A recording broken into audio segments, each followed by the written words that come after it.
So class 10 application of trigonometry का काफ़ी important question है, ठीक है, ध्यान रखना इसको। If the altitude of sun is at 60 degree, easy भी क्वेश्चन लेकिन इंपॉर्टेंट भी है क्योंकि इस टाइप के क्वेश्चन आते हैं।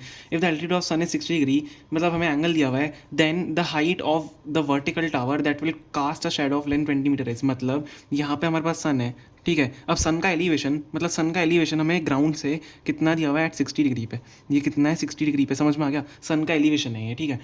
अब हमें क्या निकालना है, then the height of the vertical tower. अब वर्टिकल टावर जो यहाँ पे खड़ा हुआ है तो शैडो कास्ट करेगा, अगर यहाँ पे मैंने टावर बना दिया तो एक ट्राइंगल बन जाएगा, और ट्राइंगल ये एक टावर है समझ लो, ठीक है।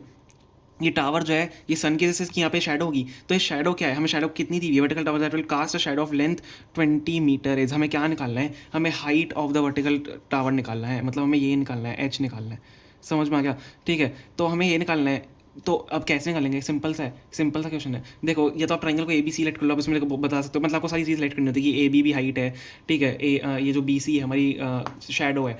तो यहाँ से डायरेक्टली अगर हमें पता है कि हमारा ये हाइपोटेनस होता है, ठीक है, ये हाइपोटेनस होता है, परपेंडिकुलर होता है और ये बेस होता है। तो यहाँ पे मेरे को क्या क्या गिवन है, मेरे को परपेंडिकुलर और बेस गिवन है, मेरे को ना तो मेरे को हाइपोटेनस पता है, मेरे को ये नहीं पता है, मेरे को परपेंडिकुलर और बेस गिवन है। इसका मतलब अगर मैंने यहाँ पे tan थीटा लगा दिया which is equal to perpendicular upon base, मेरे साथ में एंगल भी है, मेरे साथ परपेंडिकुलर भी है और बेस भी है, परपेंडिकुलर निकालना है जो कि मेरे को बेस तो है ना। तो tan थीटा क्या है हमारा, परपेंडिकुलर और बेस, तो tan 60 डिग्री है, परपेंडिकुलर क्या है h है जो मैंने लेट किया है, और हमारे पास b क्या है, बेस क्या है जो शैडो है वो कितना है 20।